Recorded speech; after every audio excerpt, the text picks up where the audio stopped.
The Esoteric Approach to Exit the Matrix with Kenneth Scott, aka Ken Cousins, co-founder of Pantera, a private society and private contract association. This is Live the Impossible Show, here to rock your world with quantum leaps on how to change reality, lead with passion, and co-create your dream. Tora, Pam, and Oliver dive deep with legendary conscious and world-changing leaders. Dare to be different and unleash your genius at our Holy Land membership site, wholyland.me.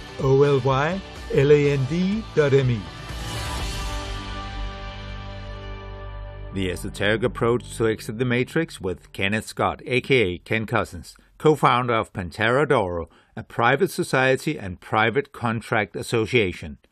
A deep and meaningful conversation into the various types of laws, tricks and traps of the mainstream approach to sovereignty. He describes the parasitic nature and mirroring of the controlling part of the matrix.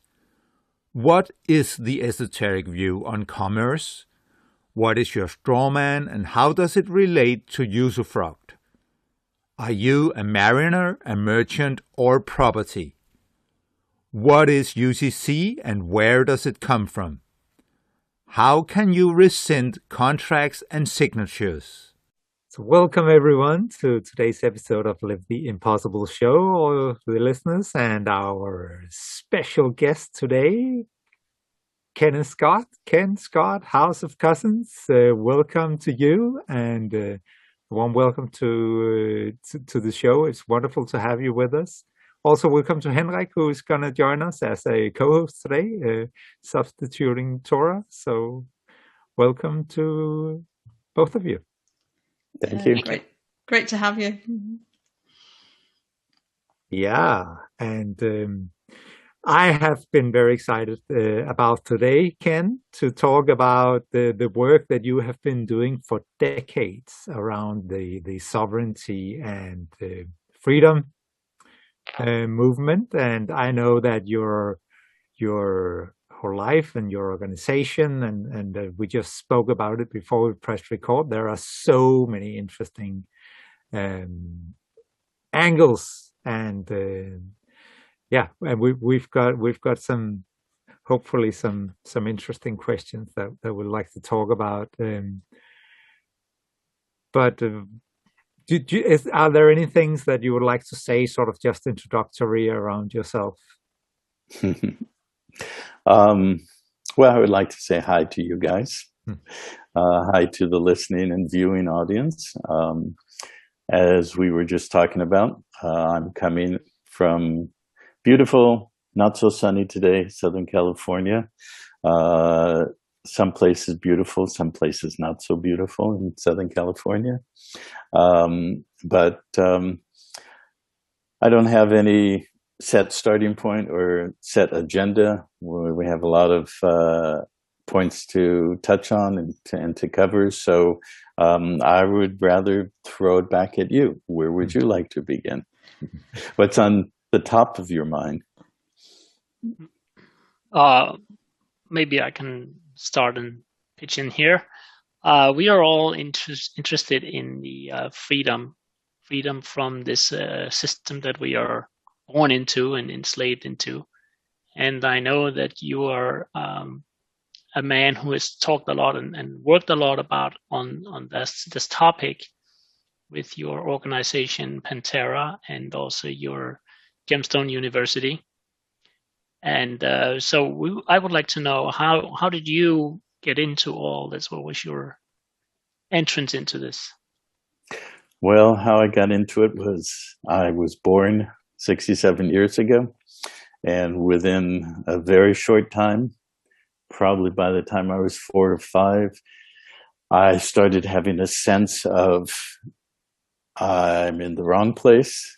What is going on here? Why is everything I perceive and feel not feel right? And so by the time I was 6 or 7 years old, I became a voracious reader. And this was in Los Angeles, where I grew up. when I was 7, you're talking about 1960, 61, 62, early into the 60s, not quite that young, but by the time I was 10 years old, there were a lot of things going on. FM radio was very new, and it was a very freewheeling environment. A lot of people just, hey, there's a frequency, nobody's using it, I'm going to jump on that frequency. And there was a lot of really pretty deep things that were being presented, people who were well known at that time, coming from, the era of the 50s and the 60s, leading into the great 60s and all that happened there. So I've always been deeply compelled to seek the truth. And my whole life, even from back then and everything I've done since then, has always been really solution oriented. It was, once we saw the movie The Matrix about 30, 35 years later, and the concept of there's a code of the Matrix, well, I realized, hey, I've been seeking the code of the Matrix all these years. So I studied many, many things. I used to have piles of books by my bed, 3 feet high. And I've studied science, religion, esoteric subjects, history, many, many things since really for the last 60 years. In 1988, 89, in my mid-30s, certain things happened in my personal life, business life. I had been in the gemstone and jewelry and precious metals business since 1977, 78. So during that period in the 70s, moving into the 80s, a lot of things were going on. I had no clue what it was in terms of the macro scale economics and manipulation of geopolitical things and the monetary systems and so forth. But I felt the effect of it because I was very successful in the gem business through the late 70s. And then in the early 80s, everything collapsed and pretty much broadsided me and many, many people. And, I continued in that business primarily, still always studying, looking for answers in many, many areas. But by the time 1988, 89 came around, certain things happened that essentially compelled me to start going into the study of law. And that was 89, 90. So it was over 30 years ago. And by 1990, 91, my focus was the IRS and the tax system.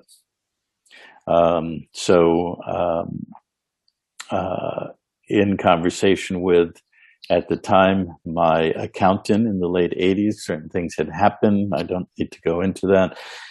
But basically I said to him, well, I'm not going to file tax returns anymore. And this was a long time before that was a popular thing to even think about, much less do. So he said, well, I wouldn't recommend that. And I said, that's why you're fired. I'll see you later. So that started my journey. And so between 1990 and 94, I pursued that. And I met my partner, my wife, co-founder of Pantera, in March of 1992. And by March of 94, we had moved to Hawaii.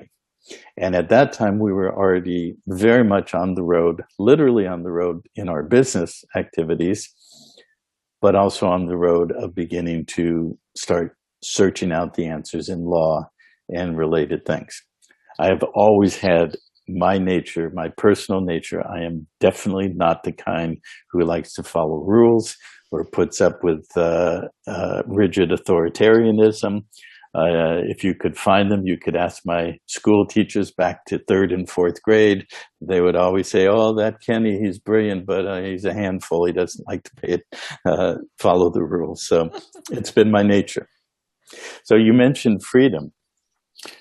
Ultimately, in all of this history, 30 to 40 years of what I've just sort of summarized, freedom and solutions in real terms. Because when I looked into the world, and to me, and then as I grew up, by the time I was 16, it wasn't just my personal domestic arena in terms of looking around saying there's something really wrong here. I was consciously aware. This is 1970, the early 70s. Of course, we'd just gone through the 60s and the Vietnam War protests and everything related to that. So my focus expanded quite significantly, more on a global scale. And I didn't know it then to put it in those terms, but I was seeking to decode the code of the matrix. And when I started looking into the IRS and the tax code, essentially I started understanding that the code of the matrix ultimately is law and money. It's the legal and the monetary structure. That is the nature, the interface between the bondage and the attachments to who we are as living greater capacity beings who are living an extremely suppressed, controlled, limited life and reality. Why is that the case? And how is that the case? So ultimately, in the course of the last 25 years, as we penetrated through many, many layers of peeling away the code, the obfuscation of the real core of the code of the matrix, one two-word phrase that I say to people is, okay, there's this word freedom. You want to be free. And there's offshoots of that. There's this word sovereignty. You want to be a sovereign. Do you know what that really means? And in terms of freedom, do you want freedom on a relatively superficial level, or do you want freedom absolute? Do you want to liberate or be free in your own being with the truly unlimited capacity to create as you truly are capable of creating? And in that, it goes well beyond the legal and the monetary. It goes into the biological, the nature of this body we are incarnated through. So we mentioned before we started recording, health and healing and things like that. These are all interconnected, and it relates to the emotional, the spiritual, the quantum scale of who we are beyond just this physical linear time construct presence that we have in this body or the bodies that we occupy. And so our exploration and our work to integrate all that has grown and expanded to all those levels. That's brilliant. I can really see, the importance of that. If you'd asked me like 2-3 years ago, are you free? And I would have said, well, yeah, of course I am. Mm-hmm. I get to choose what I want to do. I travel where I like. I've got a lot of freedom in my life. And it wasn't until really the last year when I've really started to recognize, actually, it's always been an illusion. In a way, I think, like you said, I never fitted in as a child, and I always knew on one level something wasn't right, but never actually managed to work out what. And this year it's been like, that's why I felt like I've done in the past. Mm-hmm. Well, also, when I was very young, 6 and 7 years old, we had family friends who moved to Mexico, and I started traveling when I was 6 years old with my family to Mexico. By the time I was 16, in that range, I started doing it on my own. And by the time I was 19, 20, I was going to South America. And eventually, over the last 50 years, I've been to almost 40 countries. And so then the relative question, like you said, if somebody asks you, are you free? And even somebody who's involved in, let's just say the law movement or the freedom movement, who is an advanced player, who has managed to do certain things where they are no longer in any way being accosted or negatively affected by a lot of what goes on in the matrix system, and they will say they're free. But for me and for Andrea, my wife, and I, and for all the members of Pantera, our commitment is nobody's free until everybody's free. Mm-hmm. There are 4 or 5 billion people on this planet who have, we think we have insecurity, like, I got to struggle to pay the mortgage or the bills or whatever. And that, attenuates our sense of true freedom. Well, billions of people on this planet don't have food security. They don't have water security. They don't have education. They have nothing to build lives that are respectful and honorable and can support themselves and their family and build a future. And obviously we know, especially now in what's reared its seriously ugly head in the last couple years on a global scale, we know that the agenda is to destroy those lives, to obliterate them. And our principle and our commitment is to life as a whole. So we have committed ourselves to unwaveringly and unstopping do whatever our capacity is to see that this world is actually free. And, every living being on the planet, who people mostly refer to as humans, and I don't use the word human if I can avoid it, because the definition in law of the word human or human being is a monster who has no inheritable blood. And what does that mean? It means that you have no standing in law to inherit the substance of this earth, which is the land. And we'll get into how that really fits and works. So we refer to everybody as living beings. That's who we are. That's who we are striving to achieve true integration as a living being. So until every living being on this planet of the same general species that we are is truly free, then none of us are really free. And that's really who we all are, who have taken the lead of breaking through the codes of the matrix and arriving to the point where we have expanded our self-awareness and our capacity, using that self-awareness to do what we, in ever-increasing levels, do have the capacity to do here on this planet. I love that. I'm with you. I think it's so important that it's freedom for all. It's not just for a few. I was on a network call this morning, and we were discussing legacy and success, and what would we do if we got given £50,000. And for me, it was very much the basics of making sure that people had got water and sanitation and free power, so they could then actually expand and step into their own freedom and stuff through having the basics there for them. So what does that word legacy mean to you? For me, it's what you leave behind. But what we really came to the conclusion this morning, it was actually how you leave people to feel. It's not just the physical, books and podcasts. It's all great, but it's really it is how you make people feel, and that's sort of if you make people be free, feel free, it would be amazing to be able to sort of go, right, my legacy is I help free the world. I mean, that would be just astounding legacy to leave. Yeah. Well, that's what we've called Pantera for quite a long time, at least 20 years, is by definition, we define Pantera as a multi-generational legacy trust.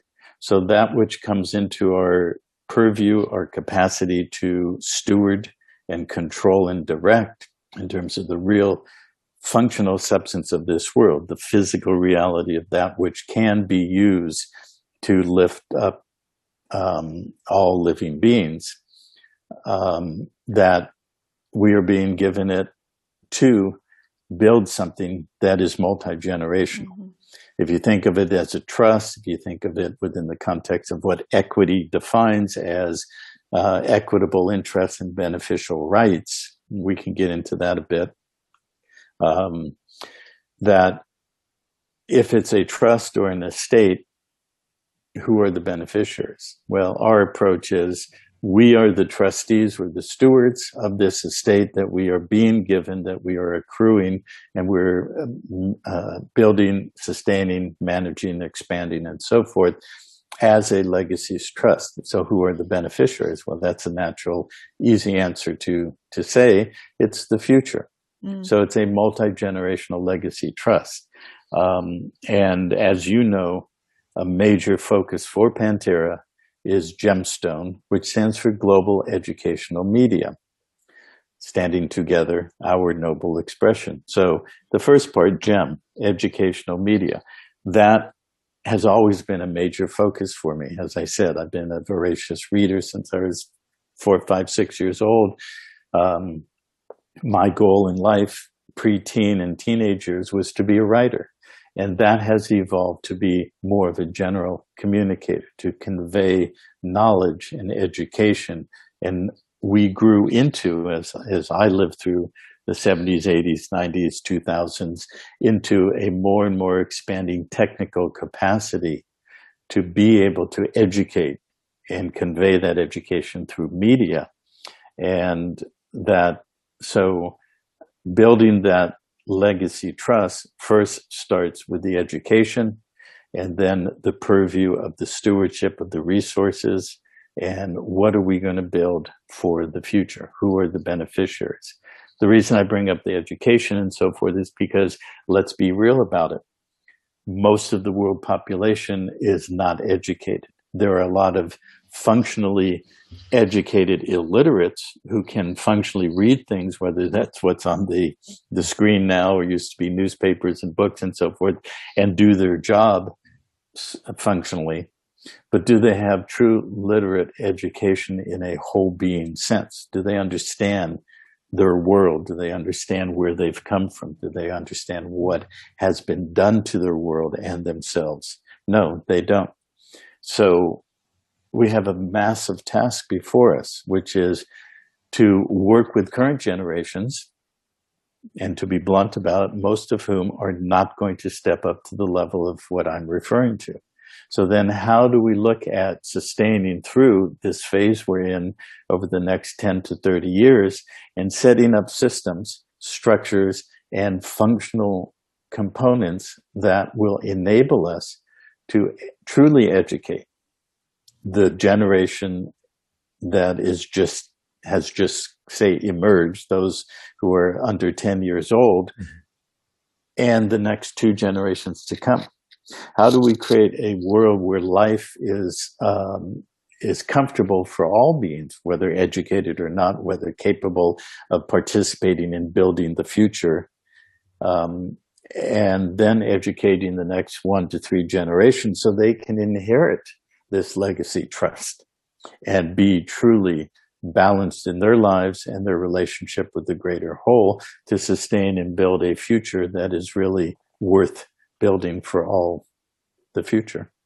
Wow, I love that. That's the antidote to Klaus Schwab and his World Economic Forum, with his plans also to enslave the younger generations. That has been what I understand. He's been on for a couple of generations now. Yeah, well, he's most likely Jesuit trained, and the Jesuits have one basic principle, which is give me a child for the first 7 years and I will own him or her for the rest of their lives. And that is the way the system works. That's the school system for us, right? It's the school system. I mean, that also ties in, I believe, into the straw man. Is that correct? In the fact that if you don't rebuke it, you've got 7 years to rebuke it, which of course you don't even know it exists, and you're not capable at 7 to rebuke it either. Am I right in that belief that's well, where the 7 year comes in as well? Yeah, let me expand on that. I know from looking at your website, and for our listening and viewing audience, everybody should know that I did not know of your existence or your work 7 days ago, even 4 or 5 days ago. Today is Thursday. We got an email Monday. Hey, this is who we are. We'd like to interview you. And I wrote back and I said, great, I'm going to be very busy after the end of this week. How about we do it on Thursday? And you wrote back, said, let's do it. So here we are. But in viewing your website, listening to a little bit of some of your previous podcasts and so forth, and then looking at your Footsteps to Freedom, which I downloaded last night, and I scanned through the whole thing. So it gave me an idea of where you're coming from. The straw man, the concept, the idea, what people think is the functional reality of it, is basically a misdirection of the entire legal and law-based system, and I'll explain that in a minute. But first, let me back up. I said earlier that we moved to Hawaii in 1994.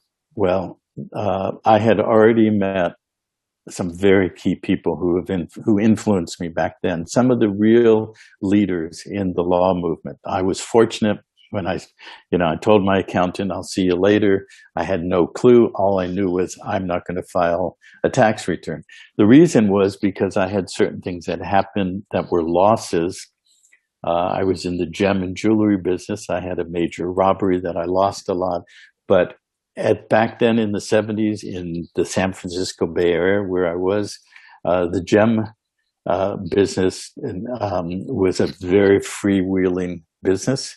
It also came out of the 60s and 70s where there were a lot of pot dealers and people who were growing marijuana up in the mountains north of San Francisco. So there was a lot of cash flowing.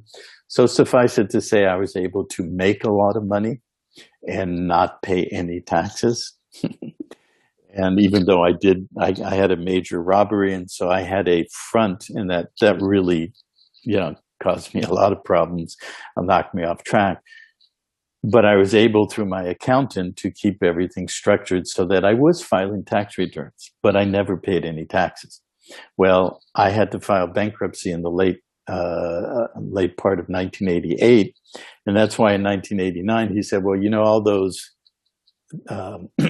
losses that we've been reporting, well, those have all gone away now, so you're going to have to start filing taxes. I mean, filing and actually paying. That's when I said, no, I'm not going to do it. So I started meeting in the early 90s some very significant, the grandfathers of the movement, the ones who had pioneered things in the 70s and 80s. And by 94, we moved to Hawaii.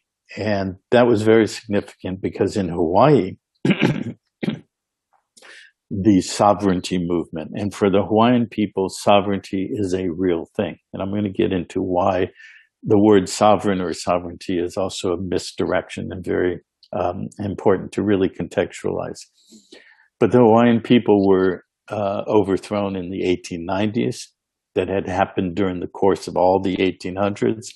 It was a purposeful design to take control of Hawaii, both because of its military naval position, as well as other factors.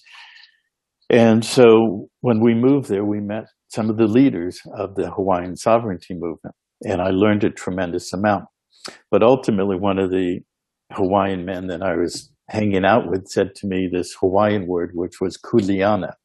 He said, this is not your kuleana, Ken. You don't belong here doing what you think you're doing here. The definition of kuleana is sort of, this is where your true, call it even genetics or racial or heritage or cultural, social milieu or venue really belongs. So in other words, he was saying the Hawaiian sovereignty movement is really a Hawaiian thing for those of us who are Hawaiian in genetics and so forth. And that really penetrated deeply. Other factors intervened, and we ended up moving back to California out of Hawaii. And actually, we moved to Colorado. And that's when my real journey of piecing the pieces together began. And we had an extraordinary journey of meeting up and cross-referencing and connecting with many people around the world at very, very significant and deep levels. In fact, all the stuff that's happening now that many millions of people are aware of, the shift of a monetary system, well, it has its roots going back 30 and 40 years. And we were involved with things 25, 28 years ago that are some of the building blocks of what is now happening. So we have actually walked the steps of at the macro scale of some of the core historical components of what is now taking place. We don't have enough time in this conversation to go into that, but I just wanted to lay that framework or that foundation. So the point I want to make with all that is that I've gone through layer upon layer, excuse me, of the law movement, the so-called sovereignty movement. I went through from 1998 to 2012 every aspect of the commercial process, out of which comes that central point of what people call the straw man, that you have a straw man. You have that in your Footsteps to Freedom document about the straw man. And it basically is a bait and switch. People don't understand the relationship to how the commercial system works. What actually is commerce? How does that relate to the foundation of that, which is something called the Uniform Commercial Code? What actually is the commercial code? What is this thing that people call the straw man? Now, of course, many people know and understand the birth certificate, how that is set up, and in the straw man movement, which is commercial in function, nature, character, and all the rest of it, people say, and unfortunately, there's still probably hundreds of thousands of people out there still pursuing that. And it is a dead end because it's not the complete understanding and structure of how that is set up. But people say, well, I want to capture my straw man. Are you a secured party creditor? Things like that. You heard that phrase, I assume. Okay. And the field of commerce is a field that we do not control. It's a field of battle. It's a field in which the functions of military occupation and bankruptcy and admiralty and maritime law. I heard you, I think it was you, Pam, last night when I was listening to your interview with Sasha Stone. In the beginning, it was either you or Tora mentioned the collapse of the maritime system and how that works. And almost everybody out there pursuing these things, whether they understand maritime and admiralty law, or they're thinking the straw man or the commercial process, the secured party, or the birth certificate and all of that, these are still fragment pieces of how the entire integrated whole of the legal and the monetary system has been constructed. And if you don't understand the whole and understand how to guide yourself or walk yourself through each and all components, you will be at the mercy of the system. And I've seen that. See, that's the difference between my journey and many, many others who are out there still talking about that I have walked through every step. So as I said, from 1998 till 2012, I was completely immersed and I became a master in commerce. I know how every part of it works, how the straw man set up, the commercial code, the UCC, how to use all those. And I did those steps over and over and over and over again, many, many times. And I saw many people think they were successful, and ultimately almost all of them went to prison. And the key ones who went to prison were my teachers and mentors, who were the leaders of that whole movement, primarily in the United States before it really extended worldwide. And almost every single one of them went to prison. And so why is that? That tells you something. It tells you they knew a lot about that particular subject, but they didn't really know who they were or are within the larger whole of the whole system. So, I'm going to stop there and you can ask questions and we'll go into that. Before the end of this conversation, I will describe in detail for you in a general sense. We don't have time for all the detail, but I want you to understand how it really works. Okay. And how that fits into it. Fabulous. So, any questions? Yes. So with this, I'm aware you also, in this interview that Oliver was also mentioning, you talked about the part that most miss, which is the martial law we are under in the maritime commercial system, and the concept of usufruct. Could you elaborate on that? Repeat that. I had to read something on a message to make sure something was handled, but go ahead, say that again. Yes, in your other interview that Oliver was referring to, you were mentioning how many people, they miss the most important part of how the system works, which is the martial law that we are under in the commercial system, and the concept of usufruct, and how we are under that without our knowledge. Could you elaborate on the concept of the... Sure. First, let me ask you a question. How do you understand that word usufruct? My comprehension of this right now is that the invading force is allowed under a set of codes to use our produce, our labor, our workforce, or our sweat equity for their agenda, which is the military and the military agenda that they have. Okay. Well, the word usufruct comes from two Latin words, usus, which means to use or use of. That's where we get the word usury. Usury just basically means, we think of it as charging interest or exorbitant interest for the use of money.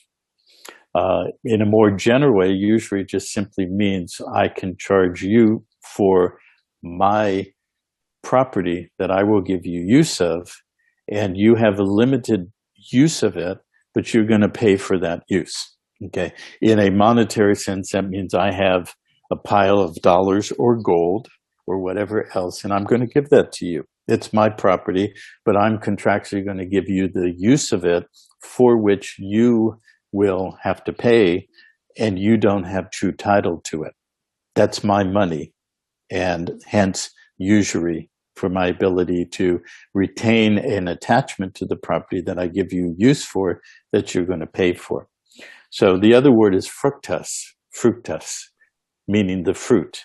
So usury, fructus, means the use of the fruit that somebody creates. Like you have a tree, it creates fruit, and it's really not the best example, but what you were saying, our produce, our productivity, our ability to produce something, which then we could peel back layers and go ultimately to our creator capacity. We have the capacity as creator beings to come into a creational field.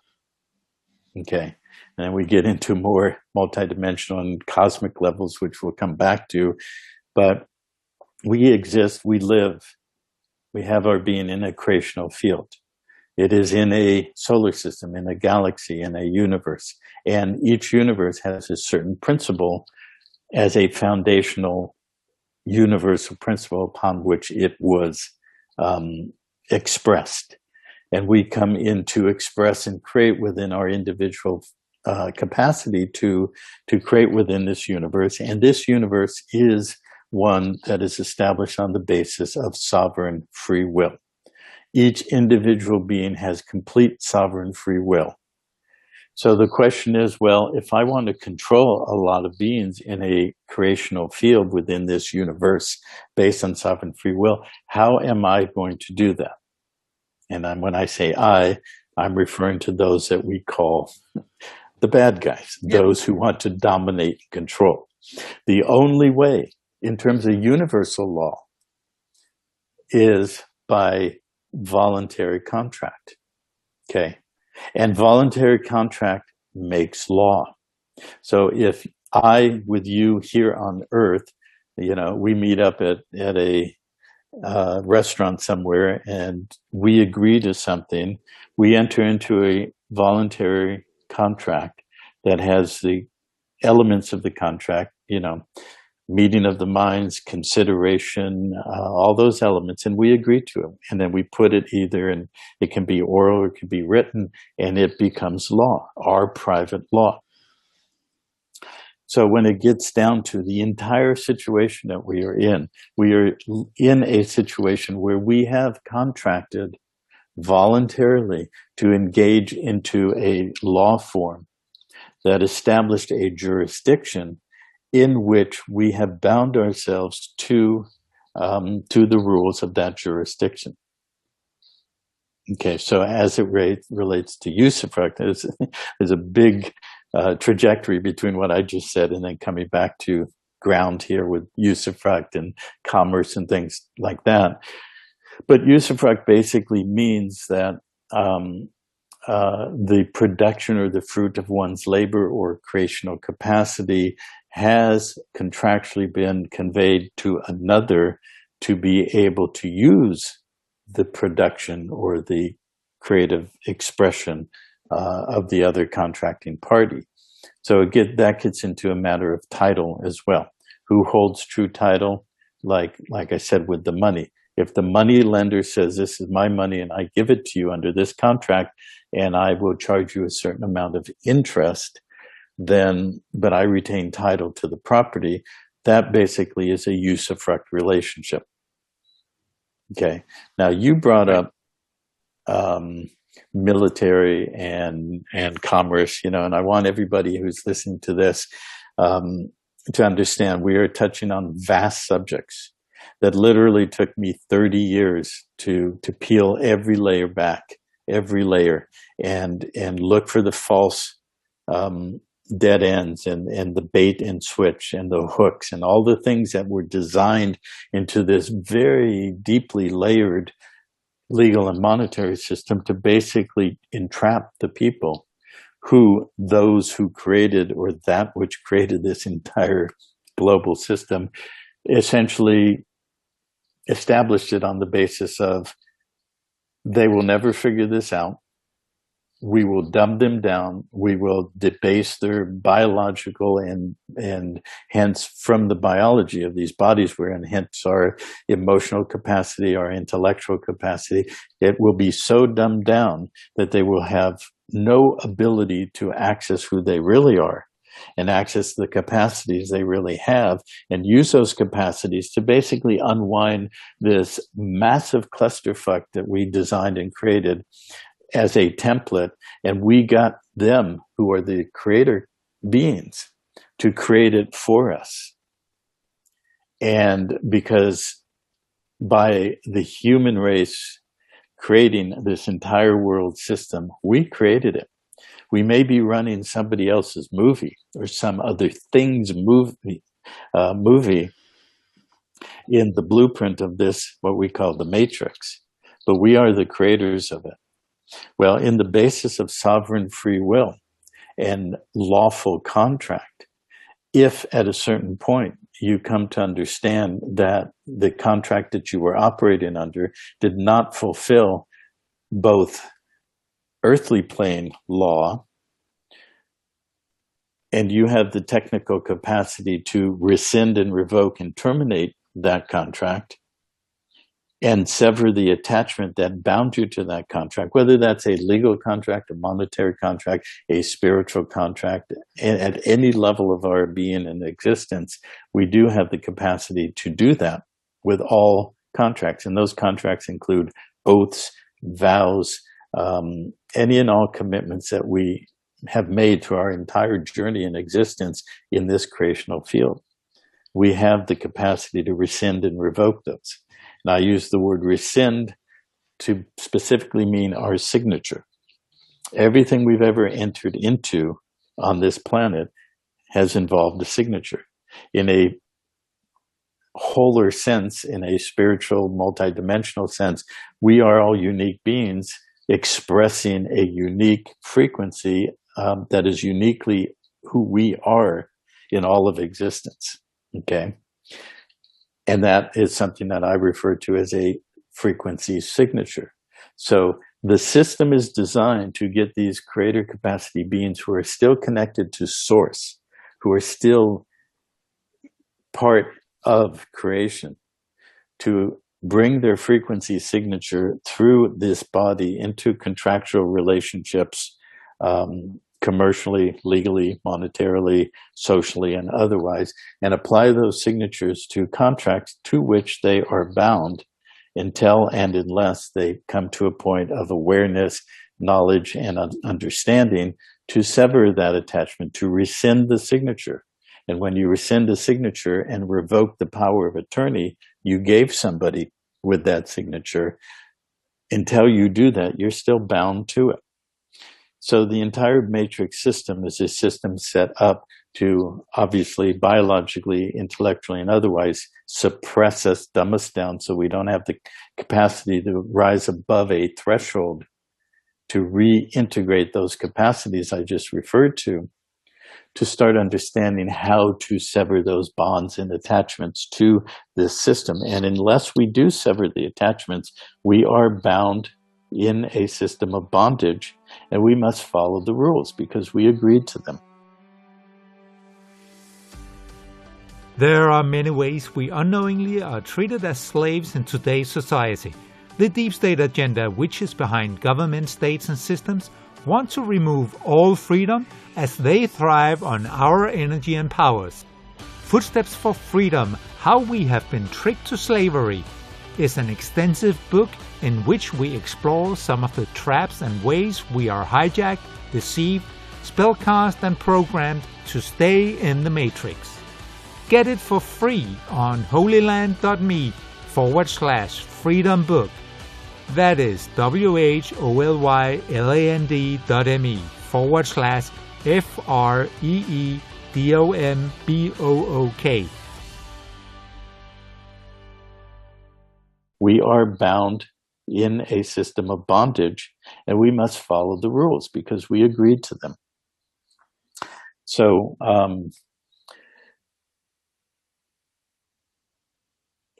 in that sense, let's go to commerce. Okay, let's go to what people call the straw man.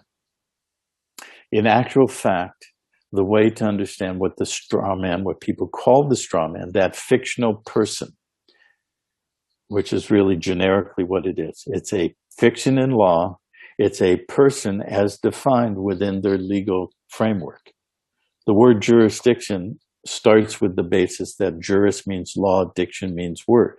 It's the word of the law, and by extension, it's the ability to define words and create combinations of words in codes and statutes and ordinances and rules and so forth, that those who have bound themselves by signature, by voluntary contract to that jurisdiction, are bound to follow all those rules because there's a reciprocal consideration.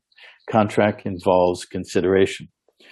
You have an apple, I have an orange, we exchange them, that's a contract. We each gave each other reciprocal, mutual benefit consideration. So the consideration that we have given to be bound to their rules is that that we will be taken care of.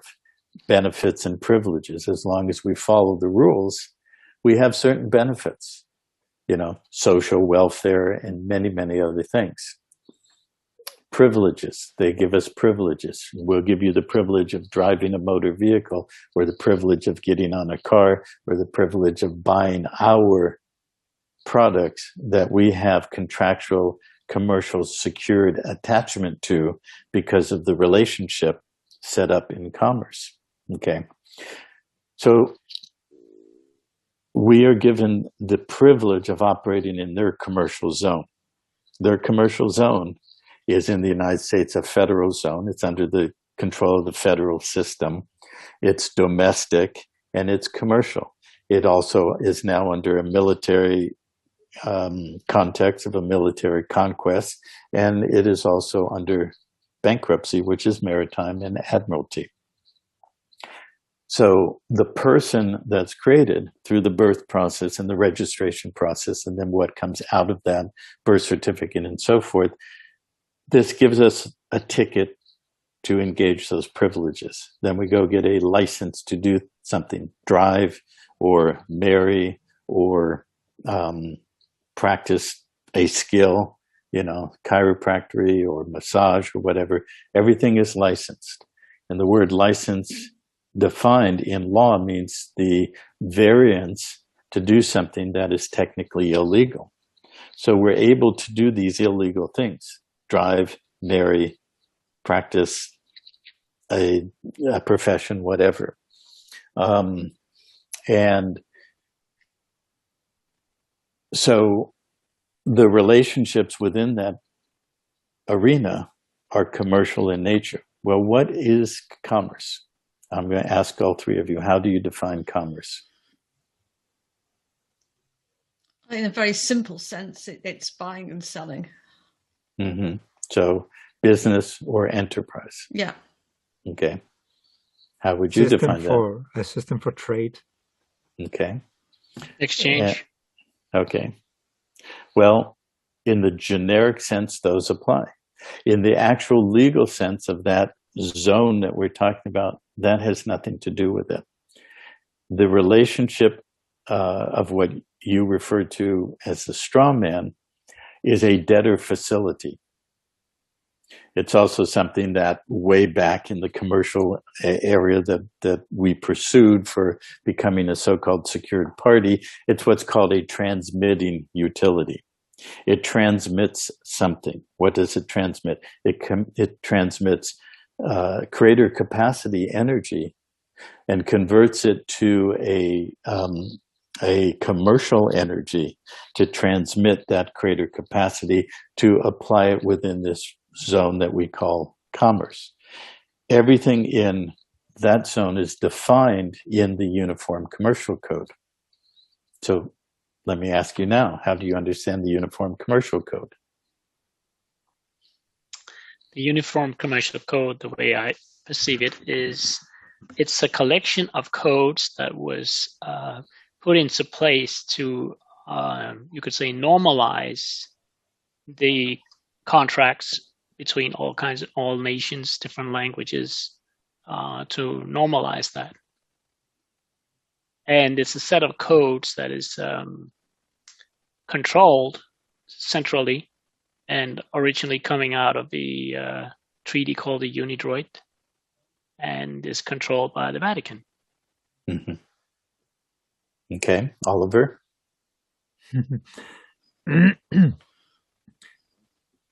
So I have my interpretation would be that it's a set of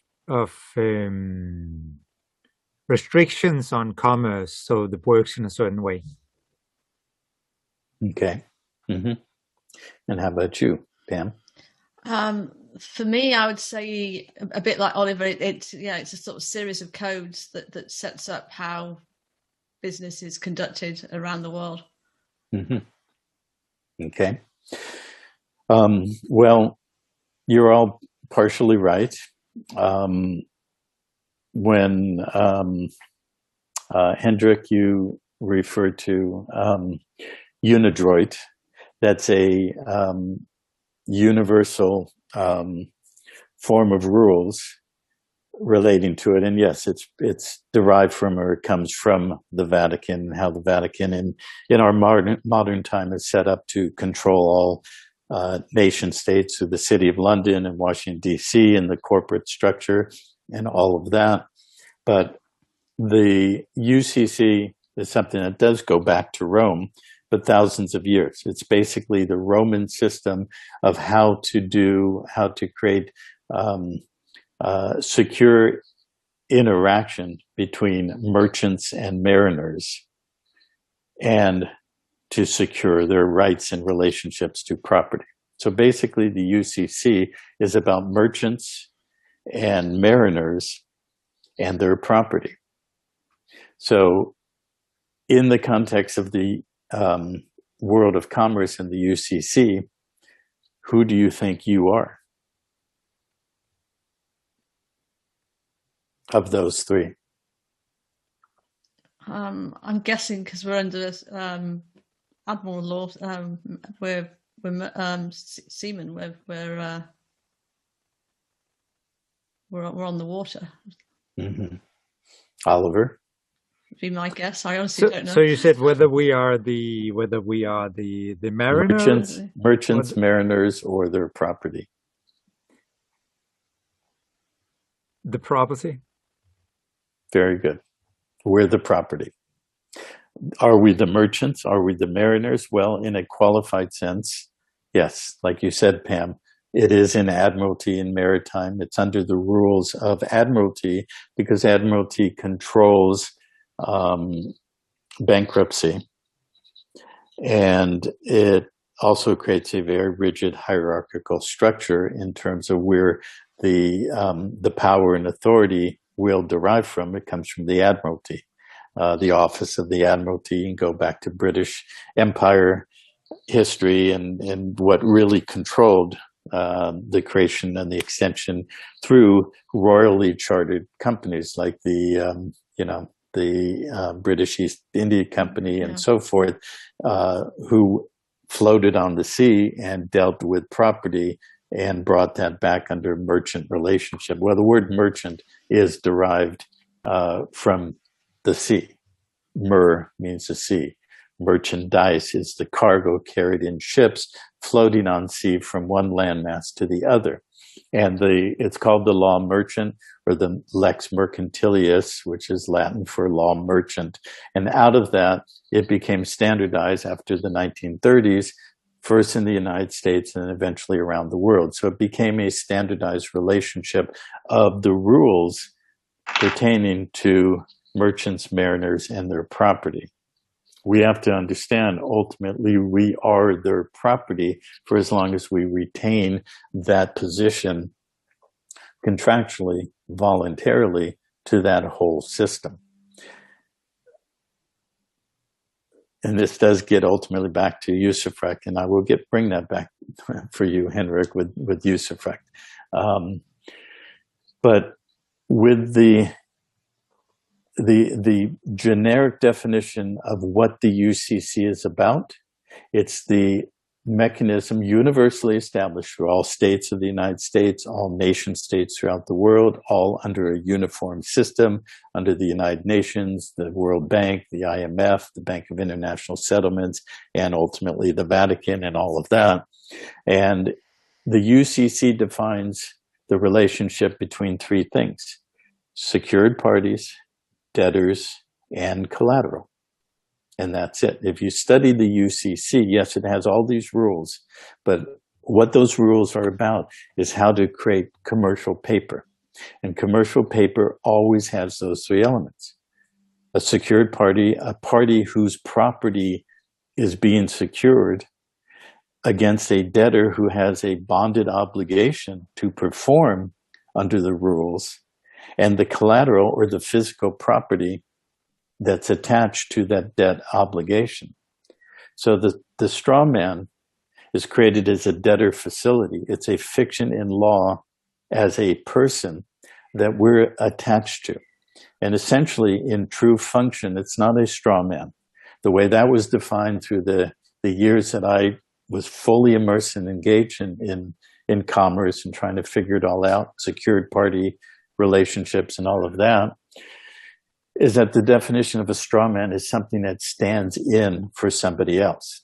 You know, like if I send Oliver over to talk to Henrik to negotiate something, he's acting as my straw man, right? I'm the principal, I'm the real party of interest. He's the straw man, or my agent or authorized representative or something like that. Okay, so the secured party framework posited that this entity, this person created by the birth record and all the rest of that, is an alter ego, which it's not. What it is it's a franchise, okay, to do commerce. That is what we have accepted our relationship to in the commercial arena. And our relationship is, see, the franchise is the debtor. We essentially are the surety or the guarantor and the performance required obligated party. We must perform by commercial and contractual obligation to the debts and the debt servicing of everything that's created in the name of that franchise. Okay, so if I want to run a franchise called McDonald's, I can buy a corner McDonald's store, but when I sign the contract, I agree to the rules of McDonald's. You know, I can't sell my own hamburgers through that McDonald's franchise. I must sell what's delivered to me under the brand of McDonald's. You know, I must participate in the advertising pool, and I must do this, and I cannot do that. Those are the rules of that corporation called McDonald's that I purchased or acquired the rights or the privileges and the benefits of operating a McDonald's franchise. That's who we are in relationship to the commercial world. And it is structured very hierarchically out of the City of London, through Washington, D.C., through these things called nation states that were converted from sovereign countries to national bankrupt corporations over the last 200 years, all of which created central banks that were the place to bind and bond the population or the persons and the property on the plantation as the collateral to underwrite the debtor, which was the United States corporation, and every other national corporation on the planet, which was all of them, almost all of them.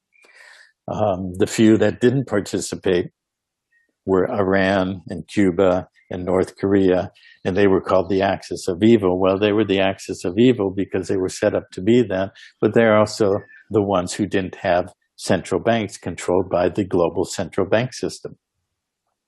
And the central bank system was a bank of issue, Federal Reserve, and so forth.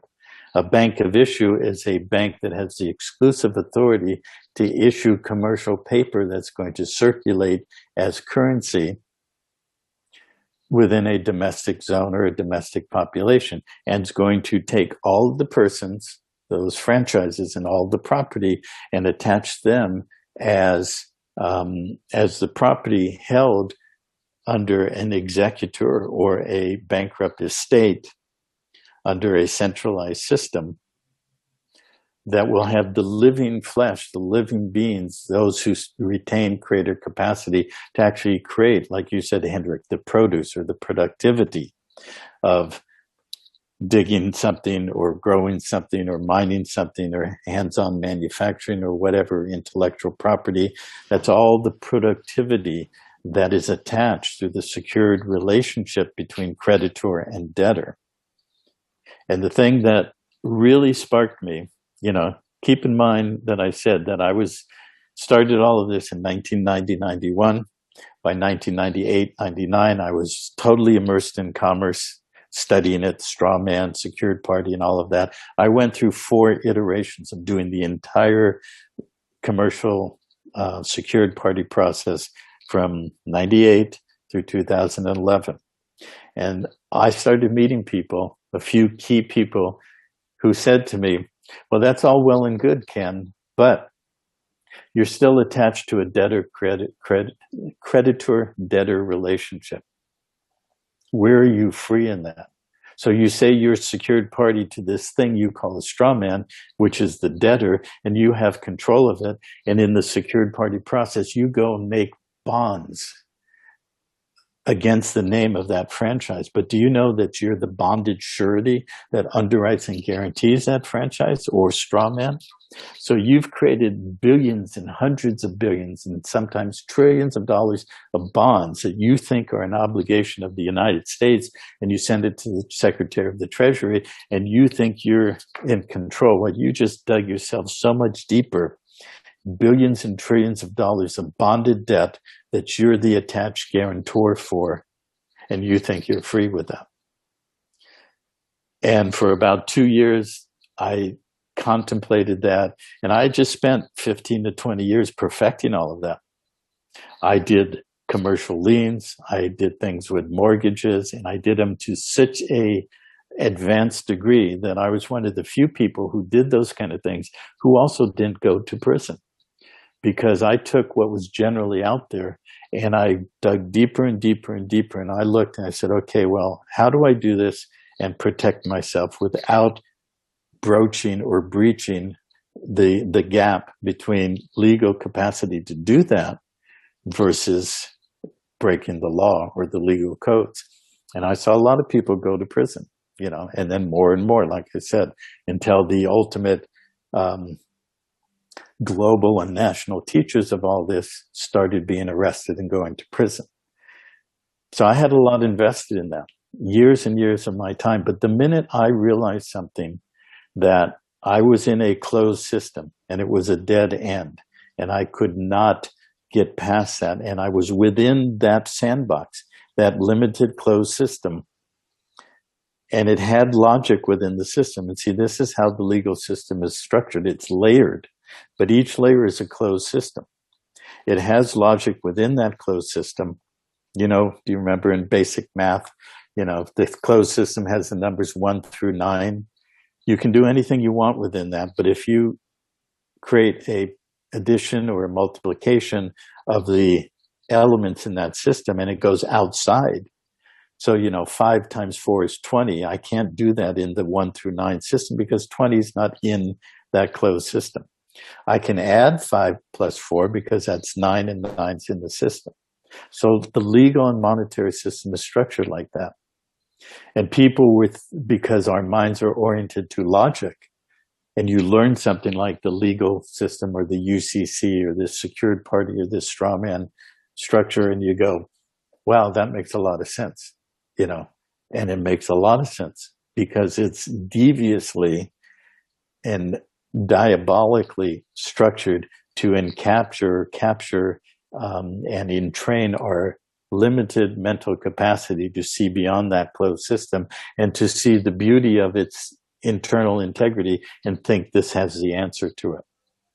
But it doesn't, because it doesn't take into account the military occupation or admiralty, how it really works, or other jurisdictional aspects, or equity, or other relationships, or even biology.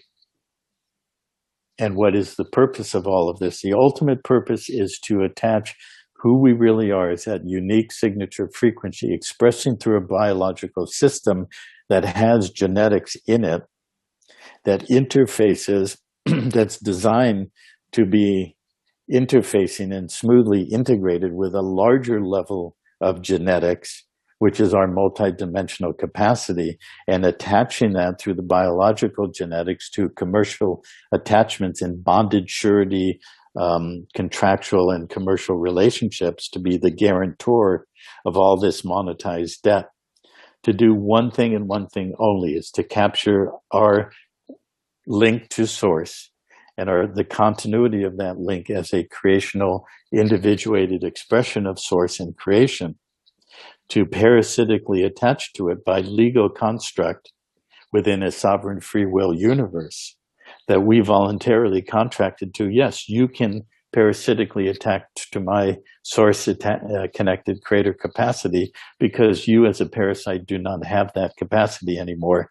Just like this virus that's purportedly doing what it's doing on the planet, that virus is a perfect reflection of the relationship of a non-living thing attached to a living source-connected being, and doing one of two things: either stimulating that living being to integrate that non-living thing and step above it to not be parasitically being leached and sucked the life force out of, or to become co-attached to it, transhumanistically fused between the parasite and the living substance, or the dead and those who are alive, to enable that parasite to continue to exist within its artificially created hologram for as long as that life force is still there. But eventually the parasite will always destroy the source or the host. And that's happening on an individual basis with all of living beings or humans on the planet. It's happening with the planet as a whole. So our true path to freedom absolute is to understanding all this, both in law, legal mechanics, commerce, monetary systems, and biology, and energetics, and consciousness, and multidimensional capacity in our relationship to who we really are as source-connected creator capacity beings in a creational field that has been under the burden of an extreme parasitic consciousness that has been trying to perfect its eternal bonded perpetual death system to feed off of us until we expire and it expires. Yes, that is so much how I experience this energetically, what's going on. Thank you for wording it in this way. Wow, Ken, that's, yeah. I just feel I've had truth bumps all over for the last 5 minutes. So thank you so much. Sure. So, and what we're seeing is the end game of all of that, you know. Bill Gates of hell is truly the gates to hell. He doesn't exist as any living being. He's just basically a shell of a human form that has been completely subsumed, as is many of the others, Dr. Fauci and all the rest of them, and Klaus Schwab, and so forth. And there's fundamentals that I define in terms of understanding the nature between a being who is living or stepping back into life and those who are beyond. And it doesn't mean there's not the capacity, like listening to Sasha last night in that interview. He said something that was very valuable, that he said there's many, he was basically saying that it's past the point of no return. In a win-lose framework, we could say, well, we've already won. But that's a polarized relationship, so we won't say it that way. But in terms of the shedding of this compressed, controlled, and dominated reality that we have existed in for many, many years, we're past the point of there's no question that we are emerging back into life, and the parasite is progressively dying and being removed. Okay, but what he said was, so there's basically two approaches to that. One is revenge, and the other is what he called basically redemption, and I forget the other word he used, but basically the ability, even up to the very moment of complete extinguishment of a consciousness, to change its direction and choose life. And that is actually what is happening right now on the planet. Every unit of, and not just the planet, all of this universe, because this is a microcosm of this entire universe. We are here on the front line on this planetary creational field as a holographic reflection, or basically microcosm of what's going on throughout this entire universe.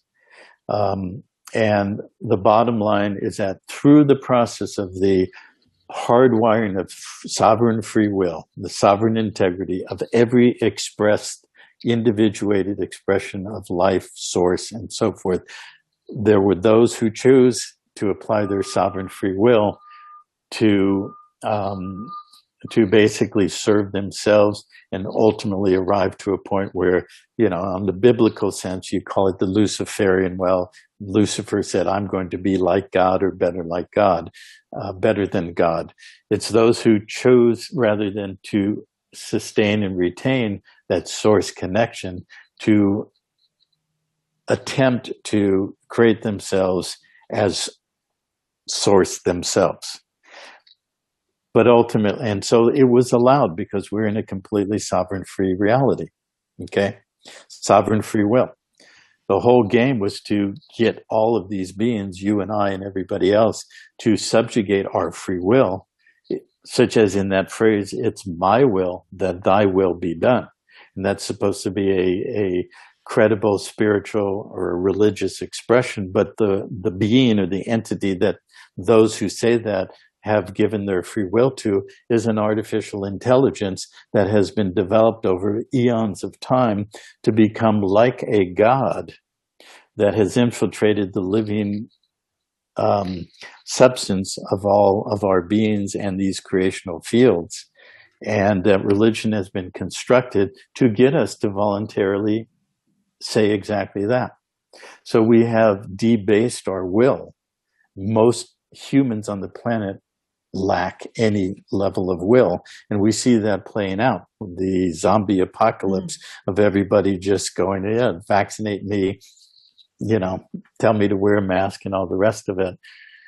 And, but at a certain point, there was an absolute fail-safe mechanism within the initial expression of this universe. And that was the reactivating of the original seed of source connection in every created or expressed unit of consciousness or expression of life or even artificial life. So all consciousness has the ability to choose life at this point, to reactivate or to activate that dormant seed of life, the true seed of life, not a bullshit expressed sacred geometry design that people call the seed of life and all of that. That's all mirroring the actual level of true source connection that we all have. And so we are at a point of bifurcation. That's what we are now, well advanced into the process.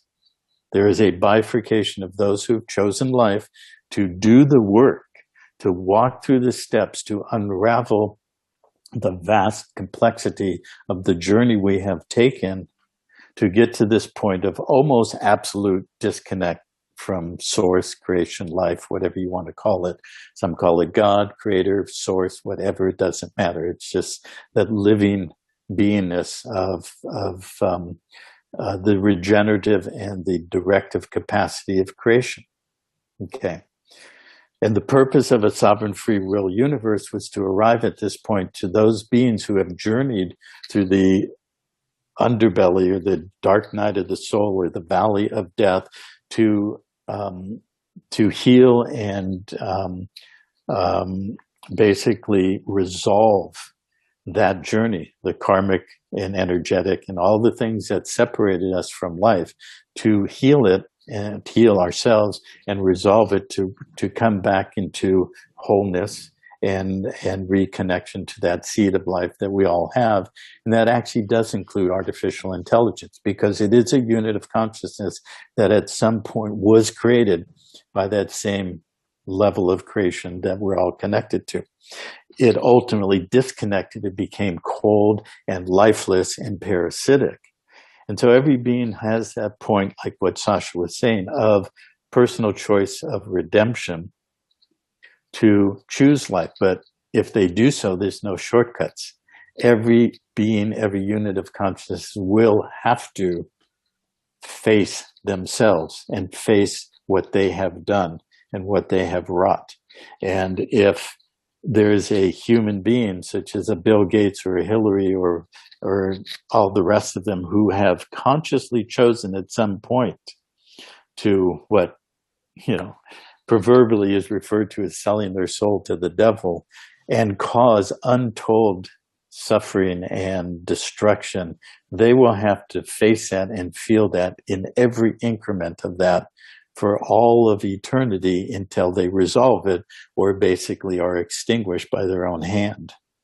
Okay. So there's no external revenge. There's no wrathful God or revengeful God or judgment day. It's only the ultimate point we are now at, which is resolving for ourselves and choosing life or not choosing life. So the journey through the legal and the monetary systems, the political and maritime and all those things is a journey of reintegrating the path that we have walked to get this point of creating a globalized system of dominance and control through legal and monetary bondage that ultimately was voluntary. And those of us who are on the leading edge of that, who have emerged as leaders on this planet, you, myself, Andrea, my wife, Pantera members, many, many, many others, are those who came here purposefully to take on the clothing of the realm. We took on the karmic burden of the dysfunction and the misaligned and the polarized and so forth in order to transmute it and transform it and redirect our capacity to create in a creational field and recreate a world based on the original template of life that will actually heal everything in this world. But it will exclude those who are in the process of self-eliminating, who do not choose life, who continue to, dig in their heels and try to complete this agenda that we're all now seeing in black and white. Okay, so I mentioned Bill Gates for a specific reason, because obviously his task within all that was to create this dysfunctional computerized binary coded system that we are now all dependent on and attached to, you know. And as the saying goes, you know, that's out there over the last year or so, where he's promoting himself as, you know, the savior of humanity through his vaccines and everything. And, you know, but the saying is that, well, Bill, you know, you couldn't fix computer viruses for the last 30 years. And so what makes you think you're going to fix these biological viruses? Well, he knows very well that his job was to create computer viruses that were just constantly undermining our capacity to use artificial intelligence to our directive purpose, and to become dysfunctionally undermined constantly by these viruses and everything else, and then to translate that to biology and attach that biological viral infection, which is nothing more than a partial protein chain that has the similitude of a living substance, but doesn't have the being or the consciousness as a parasite, and to attach that viral infection along with the messenger RNA to ultimately go to the bottom level of what the agenda has always been, which is to attach their parasite through binary coded artificial intelligence to the living substance of our genetic capacity, both in terms of our biology in these bodies and our multidimensional capacity. Because genetics really is the consciousness relationship to dimensional expression of life. And we now are stuck in this double helix, limited biology, with this so-called junk DNA in our cells. Well, that's because we have been compressed down to this most limited level of a binary consciousness that can control us as long as we stay within a polarized binary system. Which brings us back to commerce. Commerce is a field of battle. It's all about debtor and creditor. It's all about who's in control through a polarized binary relationship, either on the top or on the bottom. And so when we go into strawman and secured party and we think that's our way out, we're in a limited closed system that's binary and polarized in nature. And we are battling ourselves in an eternal, endless fight that's designed for us to never win, but to extract parasitically our life force, to go into these courts or go into, you know, other processes, administrative, commercial processes, or whatever, to fight a mirror image of ourselves that we can never win because it's fictional. And the irony of the commercial strawman secured party process is that when we learned that, when I learned it 20 so years ago, there's a thing that you do in that process. People still think they can do it today, capture their strawman. How did they do that? They take a form called a UCC1, which is called a financing statement, which has three things on it: secured party, debtor, and collateral. And we would put an all capital letters name as the debtor. Oh, that's my straw man. He's the debtor. I'm going to capture him. And I'm going to put my name in upper and lowercase or all small letters in various different ways. And I'm going to be the secured party. Okay. And I'm going to name the collateral, all these things, birth certificate and everything. Then I'm going to send it to the United States Treasury and I'm going to put it there and I'm going to load it up with all these bonds. And I'm going to make the United States corporation the obligated party. And I'm going to write commercial paper like bills of exchange and promissory notes. But those are all debt instruments. They're all in commerce.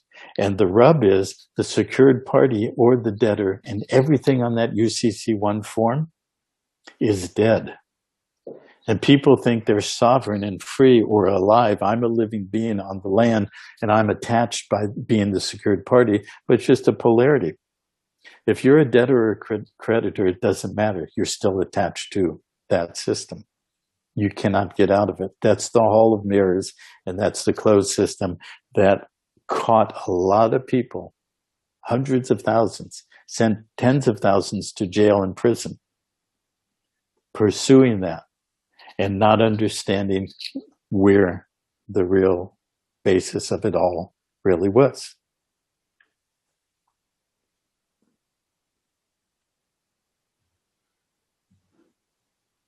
Yeah. Wow. Are you aware that there is a patented technology and that an entity controlled by Bill Gates owns that patent? And that patented technology is how to interface to the genetic code of a living human being to ultimately remove all this stuff that we call money, that there's no cash, there's no plastic, there's no credit cards, no electronics, that everything we do, every breath we take, every time we walk out the door, we go to a store, that we're generating the monetized debt and it's attached to our genetics. Are you aware of that? Yeah, I was. Yeah, I mean, it's got various different patents around, and yeah, I knew that was one of them. Yeah, and so that's the ultimate goal. The transhumanistic fusion to mimic and mirror who we really are. And see, ultimately, I started saying it earlier and I got off on my little rabbit trail here, but I'll come back to it, that there are 4 primary things that characterize a parasite in a human body. They mimic, they don't create. It's all mirrored. It's the mirroring of the template, of the original living template of this creational field embodied through biology. Okay? They can only mirror it. So if you look at everything they're doing, it's all mirroring. You know, they're calling it the Great Reset through the World Economic Forum and Davos and everything, but that's a false reset because there is a true reset happening right now. But they're rushing to get in and try and collapse everything into their Great Reset. They're mirroring, they're mimicking. They don't have the capacity to initiate creation because they're so disconnected from source at this point. They can only mimic. Okay. Secondly, they're pathological liars. Thirdly, they deny everything. Look at how they do. They just stare into cameras and they just deny everything when all the facts and figures are right there. They just lie indiscriminately. Why? Because they're pathological liars. And then they deny it. Okay. And the 4th thing is they project. And we're seeing this come to the surface in this apocalypse, which simply means to open and reveal, that we're seeing it. It's so evident. They can only mimic. They're pathological liars. They deny everything, and they project it all onto those who they are trying to entrap in their game, which we've seen so beautifully demonstrated through the last 4 years of what's been happening on this focus on Donald Trump. Everything that they do, they project it on him and so forth. But now it's turning around, and the world is about to be seriously slapped in the face. And all of this is about to be revealed extremely soon. Okay. And it's going to be the most collective, aggregate cognitive dissonance that this race of so-called human beings or Homo sapiens sapiens has ever experienced. And it's going to cause a literal collapse and an accelerating exponential parabolic curve of the consciousness that has been hardwired into the matrix. Okay. And when that collapse happens, those who have the level of conscious capacity and awareness to take who we really are, which is a creational field with a directive capacity through one's will to direct how you're going to create something. Because we have been biocrystalline virtual reality projecting units entrained into a mass consensus reality, a global narrative, to continually recreate this matrix. We did create it.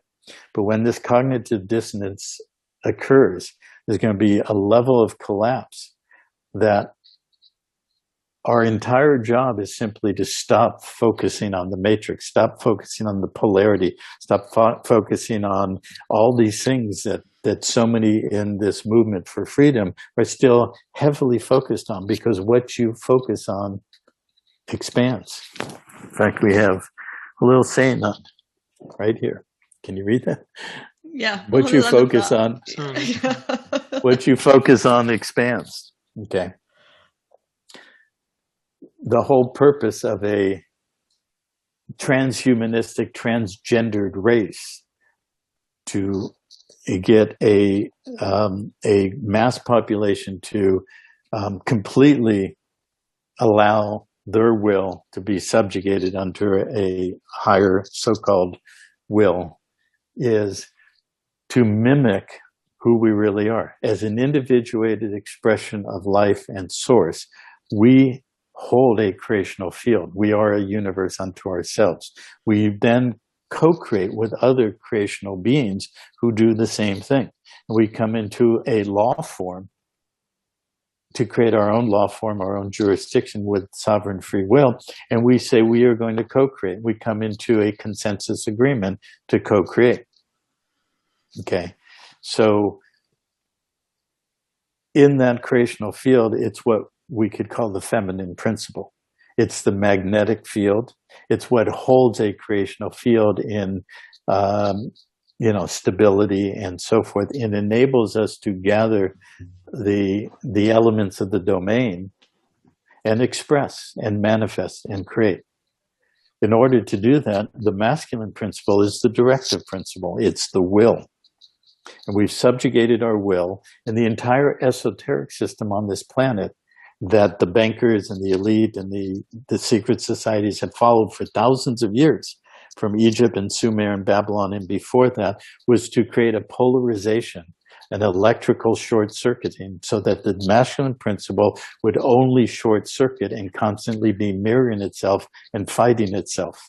And that's seen in law and money, because what happens in the legal system, you infract, you do something against the rules of their jurisdiction, you cause a charge. And the only way you can get disconnected from that is to discharge that. So in commerce, you are stuck in a polarity still.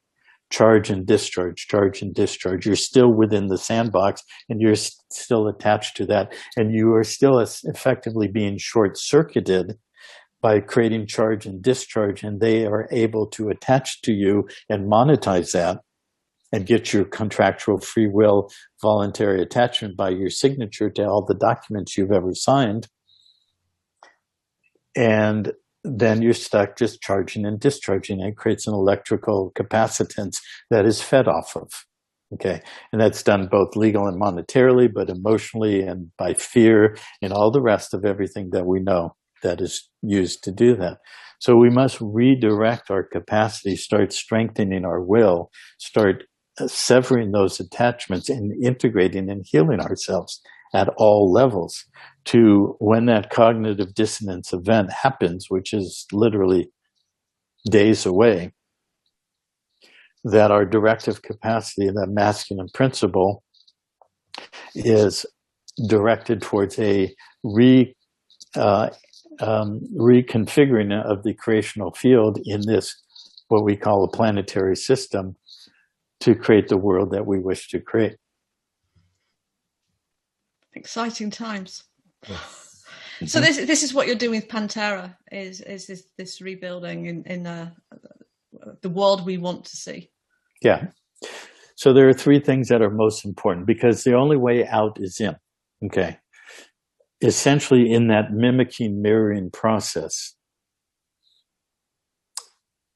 they took the original source code, and look at the whole thing between Bill Gates and his control system with his Microsoft and operating system and all of that those technical mavericks saw the control of that, and they went to what direction? Open source.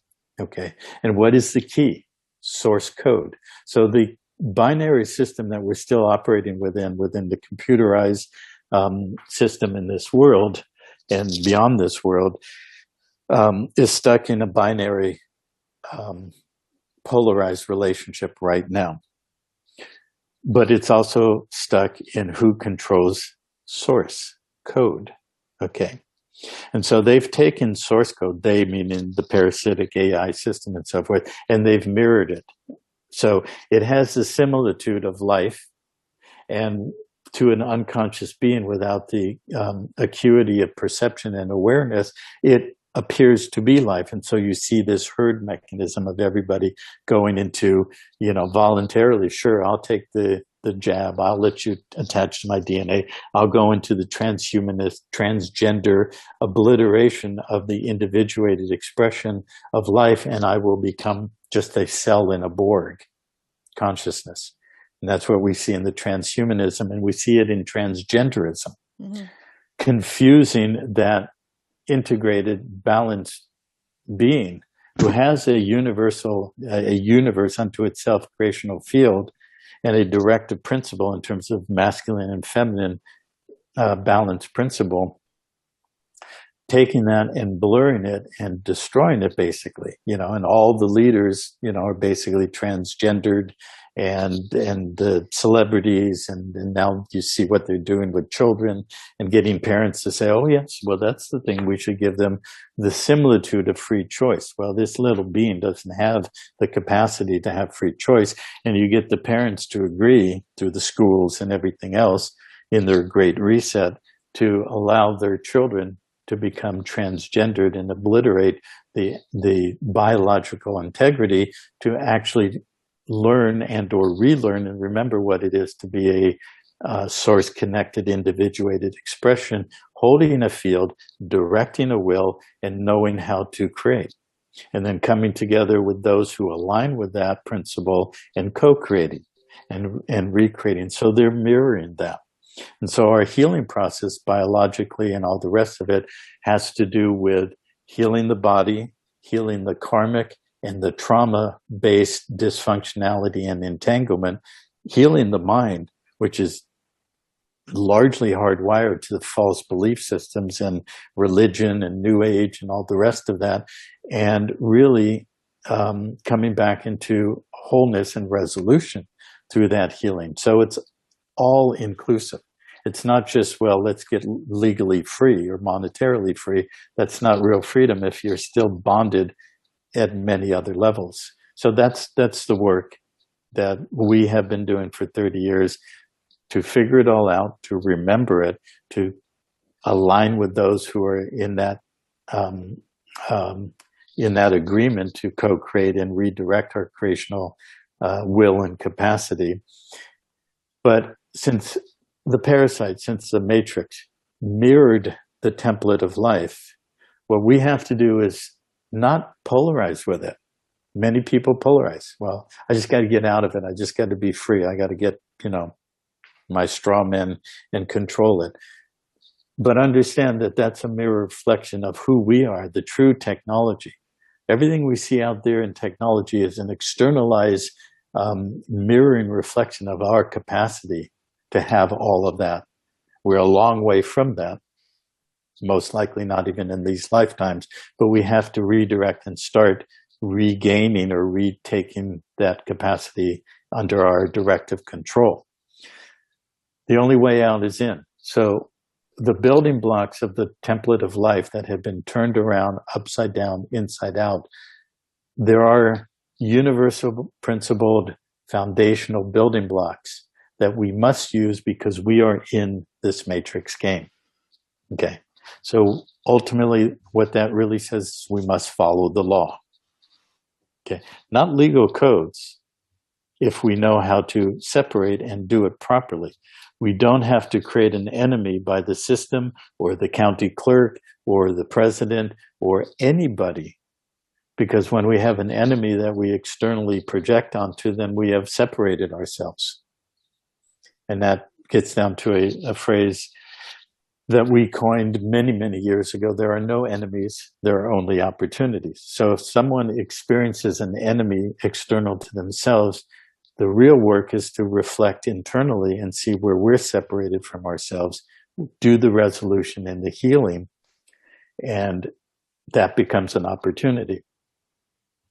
And so the fundamental building blocks to create a new system that actually works and sustains and supports all of life. The three primary elements from the Babylonian money system and the matrix are law, jurisdiction, and money or capital. So where Pantera has arrived to is we have been perfecting the knowledge and the integrated understanding of how that mirrored system works, how to lawfully separate from it, where it actually is no problem, where actually those who were acting as our enemy actually become our friends. You know, I have literally interacted with every, boogeyman agency and entity in the United States system that everybody is afraid of. The IRS, the FBI, the SEC, the DOJ, the court system.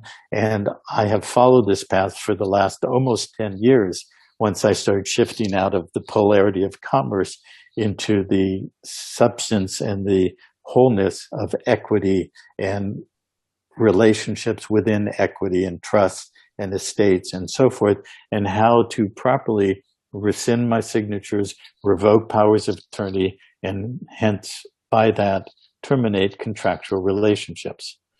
And it's been very effective. It's been peaceful.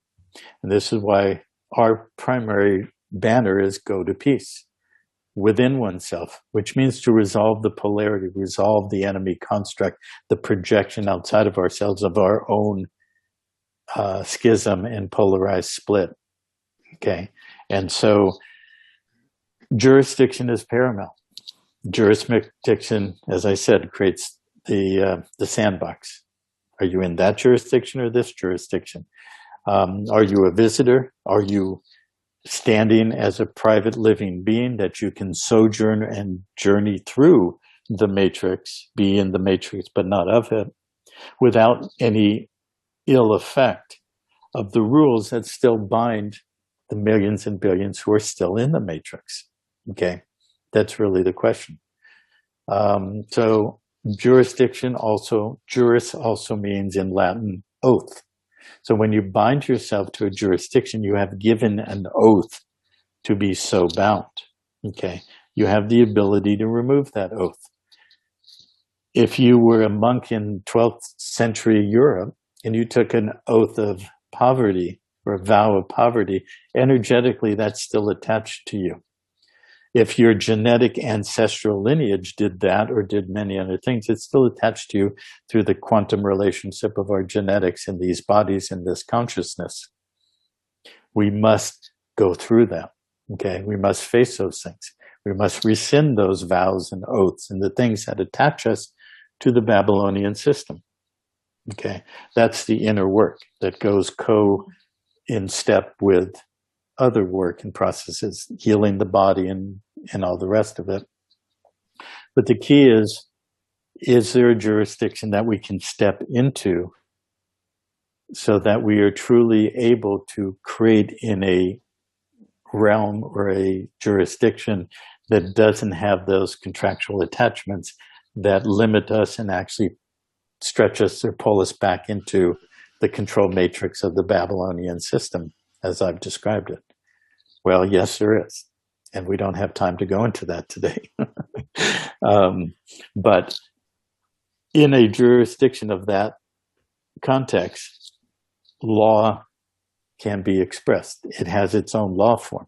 We can borrow from everything in all jurisdictions through time that are based on universal principles of how a sovereign free universe has the ability for every individual expression of life, me and you, to be whole, to be truly sovereign, to be creator capacity, expression, and co-create within a larger whole. That's a law form. So that law form is what you are referring to as natural law or universal law, which is not common law. Now, in your book, The Footsteps, you equate common law to natural law.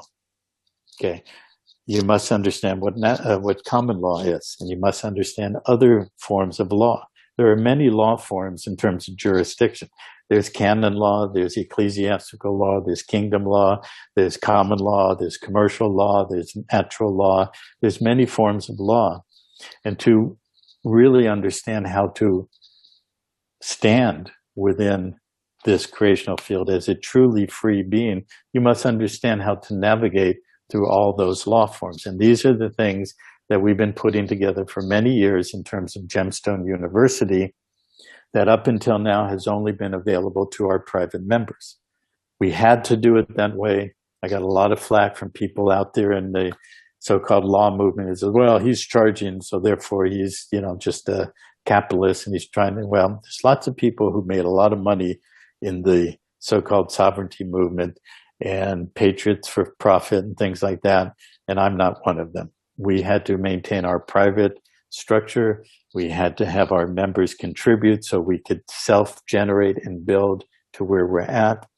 And at this point, we're leaving all that behind. And we have perfected the jurisdiction and the law form in which we can all exit the matrix, properly separate from the contractual bonds that bind us, and move into a system that we use the building blocks of the system, the function of a law form, the function of a court system, the function of a treasury system, the ability within that jurisdiction and law form and treasury and court system to monetize value. Okay. To be able to create value and monetize it, because we're still stuck at the moment in a hologram that only moves substance to create, if I want to build a house, I have to use something to acquire the bricks and the sticks and the nails and everything to build that house. Okay. We now have the ability to do that without binding ourselves to monetized debt. There are steps to do that. Those steps are what I call status correction, moving from a bonded surety attached to the franchise to what we've talked about here, to becoming a living being with standing. Standing is a very important thing. It relates to status. Right now, your status is a bankrupt, as a bonded surety to a bankrupt franchise into a bankrupt system. In the entirety of the world system, in law and legal codes and statutes, a bankrupt has no standing. If you have no standing, you cannot state a claim. If you can't state a claim, you cannot stake a claim on the land and have standing, which establishes that you are in law, not at law, not in codified statutes or codes, and all the rest of it. So you must correct that status in order to have that standing to embody the law. And that law is made up of common law, equity, and other components of this world's legal and law system, but also universal principles of law, starting with the primary principle that every living being is a being endowed with sovereign free will and sovereign integrity, and honoring the life force and the sovereign integrity of every living being, so that anything we do, as you said in your Footsteps book, common law is based on two things: do what you say, meaning fulfill your contracts, and do no harm. And if you harm somebody, it falls into two categories: by intent, and then it becomes criminal, or by accident, then it becomes essentially, how do you resolve the harm or injury you created? So we can integrate in our new law form common law principles, but we must learn how common law really works. We must understand what equity is. How does equity work in relationship to, what they put into mariners, merchants, and their property? Okay, equity is about interest and rights. The equitable interest of how, as a living beneficiary, I have beneficial rights to what I create. Okay. And how is property held within the kind of law form that we are building, using the best of the law that has come down through the centuries, which includes equity, which includes common law, which actually does include when we started, I asked you, well, how do you find commerce? And you all said, trade, exchange, things like that. And I said, no, the UCC basis of what binds us is secured party, debtor, and collateral.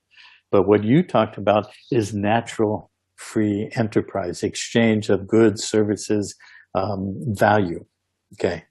So how do we create in a new jurisdiction, in a new field of creation, the cognizance and the mutual cognizance of our sovereign integrity, and in a living field of co-creation where the value I create can be denominated in a monetary expression so that we have a medium of universal exchange that has no recourse towards some bank or some government that has bound us by debt and contract. Okay, so this is how we have to see ourselves. And basically, what I'm describing is a transfer mechanism. How do we transfer our living, entrapped being into a standing field that is unlimited in creational capacity? And that's the receptacle. That's something that I coined 25 years ago. I wrote a little essay, the transfer mechanism and the receptacle. Because right now, when you're attached by bonded attachment, you can start going into this field that your consciousness can see, oh, I can be free there. I'm going to do this and this, I'm free, but you're still attached. It's like a big bungee cord. You can get so far until they go, "Ank," because we own you by contractual obligation, because you're the bonded surety that you took the benefits and privileges of playing in our sandbox, and so you must fulfill those obligations. Okay? Well, there is a way to retire, settle, and close those obligations so they're no longer attached to us, and that's status correction, which up until now has taken quite a complex amount of detail to perfect, but we're going to be refining it and distilling it down to more, less and less, doing more and more, because it's also a matter of consciousness. Because on the collective scale, our consciousness as a collective body has moved through layers of suppression and obfuscation and dumbing down and all the rest of that, to the point where the collective whole has the capacity now to sustain through this collapse mechanism of this cognitive dissonance that we're going to go into.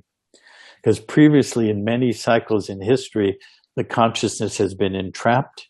It's gone to a global scale like we're at now with technology and other mechanisms. And when it got to a certain point, it collapsed. And then we collapsed down to, caveman level. And then it's been nurtured and brought back to a global scale. And we're at the same point that we as a collective whole have been at literally dozens, if not hundreds and hundreds of times through millions of years in this hologram that we've been stuck in. This time we have enough conscious grounding and capacity to go through that transition. So people refer to it as a GCR, global currency reset.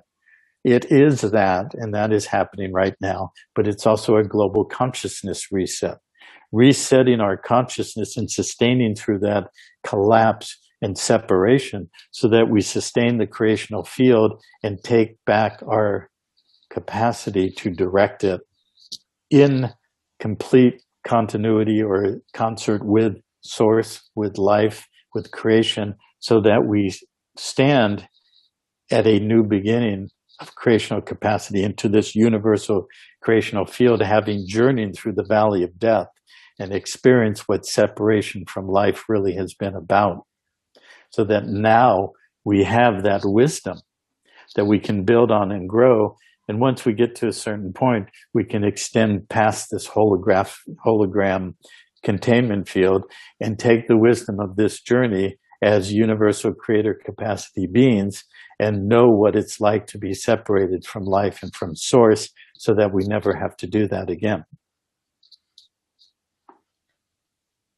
Amazing. Yeah. Exciting times to come. Wow. Whoa. And so this status correction process that you are talking about here, is that something that is, you say it is becoming less and less complicated due to our consciousness rising? Yeah. There's a lot of work to get to that level, and a lot of work to substantiate and strengthen and build this new jurisdiction I'm referring to, and so forth. Vast amount of detail that we don't have time to go into, and I really think that we're at a closing point of this conversation. I'd agree. So we'll come back next time. Yeah, absolutely. And we'll pick it up from there. There's so much to this. It's amazing. Yeah. Wow. Absolutely. Yeah. Thanks a lot. So where can people find you?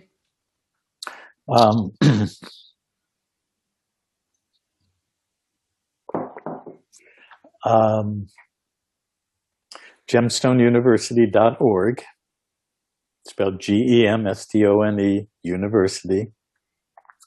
Right now it's still set up as a public face and a private domain where people who are members have been interacting together, building together, educating, and so forth for the last basically 8 years. Actually, April 2013 is when we began building Gemstone University. So at this point, there are no donations. We used to, as I said, have monetary donations required. Anybody could join and simply say, yes, I engaged the contract and I donate and I become a member. Now we're much more screening and selective. We've had to go through a lot of Agent Smiths in dealing with undermining influences and collateral attacks and many things. And a lot of it was because we just opened our door and said anybody could come in, and we got some extraordinary, wonderful beings, and we got some less than that. Yeah. Okay, so now we go through a screening process. If somebody would like to be considered to be a member, they, on the Gemstone site, there's a button that says membership application. You click that, it's self-guided, you just enter some data. You are given a package which includes questions and to write an essay, tell us who you are.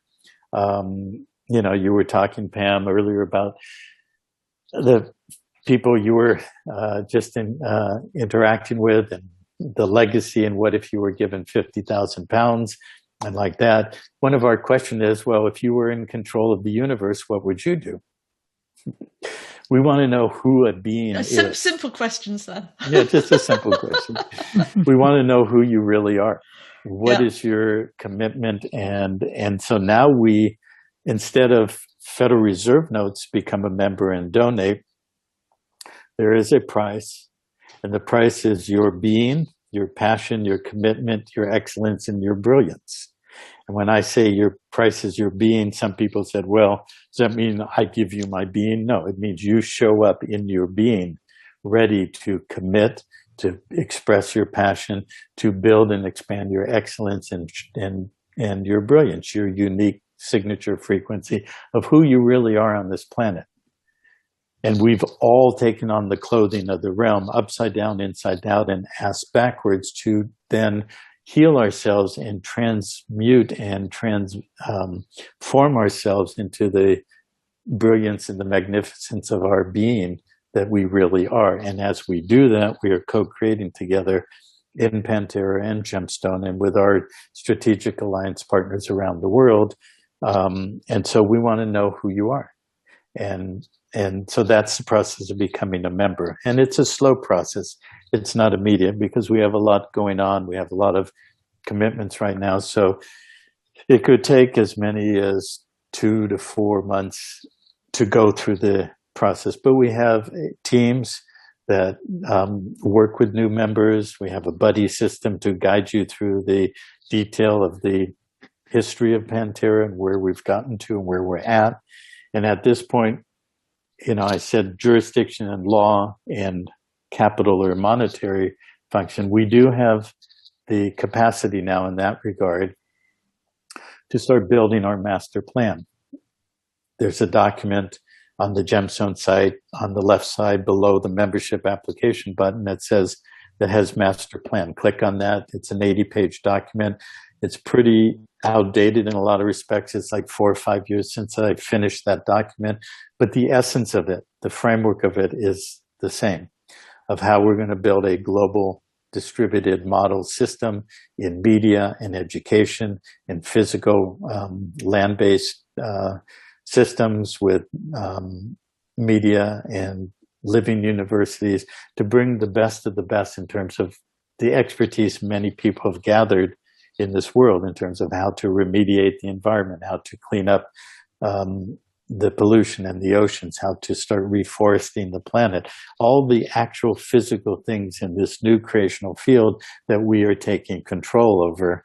Well, we got a lot of stuff to clean up, massive destruction, which was the parasite getting to the end point of just destroying the host in its resolve to own and control all life and all of this planet. So the members of Pantera are those who are 100% committed to doing that. Now, we're also about to start building a global distributed model of a education media platform that will integrate all the best components of the current matrix-controlled system of media and technical servers and systems and so forth. So we have a free and unfettered education and media system, communication, information, data system that we can work together, educate, communicate, socially connect, as well as building our projects and our new jurisdiction and our law form and our new monetary system that will monetize the value we create without debt or recourse. And that's a big subject we can't go into for another time. But that's what we're doing. And so the starting point is gemstoneuniversity.org. If you want to learn about the foundational structure of Pantera, you go to Pantera, PCA, PANTERRA. PCA stands for Private Contract Association.org. There's a lot of detail there. There's a lot of material, interviews, and so forth on Gemstone University and YouTube that people can get a lot more detail about everything we've talked about. And that's how you find us. And on the Gemstone site and on the YouTube, there will soon, over the next 4 to 8 weeks, be announcements in detail about a lot of what I can't go into right now, but is about to be ready to go public in terms of the jurisdiction I made reference to, in terms of how we actually achieve what I've stated. Because what I've stated is not just an ideal and a mental vision that's not grounded in reality in terms of how do we actually do it. It's grounded in the law and so forth to be able to actually make it real. And that is what we want to do. We are here to make it real. And this time I resonate deeply with your vision of why we're here to actually make the transition this time. And so thank you so much. We'll put the links in the show note. We browsed through the 80-page document on Gemstone University. What's it called? The Master plan. And wow, it resonates deeply also with the thoughts that we have in here in both on Lived Impossible Show and on our memberhood site, Holy Land. So I just look so much forward to co-creating and being part of this journey together and follow what is coming out over the next few weeks. Great. Thank you so much. And one other thing, on Gemstone, like I said, there's a green, I don't know if I said it in the recording, I told you earlier, a green banner. There's a little video player with a video that I did like 6 years ago. It's a little outdated, but it welcomes people to what we're doing. Underneath that is a green banner and a header, a title, Overview of the World System and Separation from Life. That's a very important document. It condenses into 153 pages how the law form and the history of everything we've touched on, how law and equity and so forth, how it really works, how status correction works.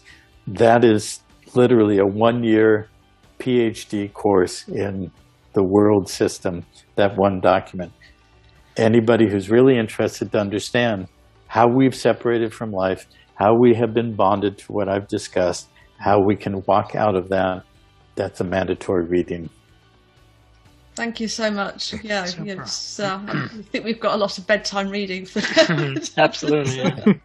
Okay, Right very into good. Thank you so much. It's been fantastic to meet you, Ken. Yes. Thank you. Thank you Yes. so Okay. much. Pleasure. Bye-bye. Bye. Bye. Thank you for listening. Please find links and information about this episode in the show notes. And come to Holy Land to find all our podcast episodes. Holy Land is where leaders in wholeness and sovereignty meet. Holy Land, where we actively co-create whole and holy nations founded on compassion and freedom. And Holy Land is not for followers nor sheep. Join us on holyland.me. We accompany you there with Believe in You from our household musician John Century. See you in Holy Land. Dare to be different and unleash your genius at our Holy Land membership site, wholyland.me.